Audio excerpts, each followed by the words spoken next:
কোটিপতির মেয়ের জন্মদিনে সামান্য শাড়ি উপহার?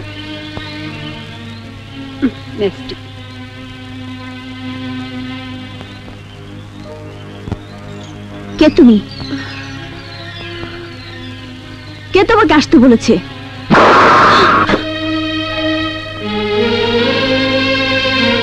দারোয়ান! আখি, ও এই বাড়ির পুরাতন আয়া। আয়া হয়ে মালিকের মেয়ের জন্মদিনে দাওয়াত খেতে এসেছে। দারোয়ান, ওকে ঘাড় ধাক্কা দিয়ে বের করে দাও। দারোয়ান, দাঁড়াও। আমেনা, তুই পেছনে গিয়ে বস। না আপা, আমি দেখতে এসেছিলাম আমার মালিকের মেয়ে কেমন আছে।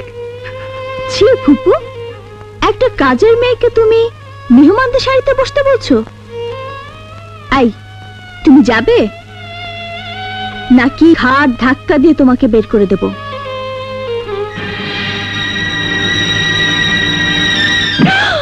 ওকে ধাক্কা দিয়ে বের করে দেবো কি?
কি হয়।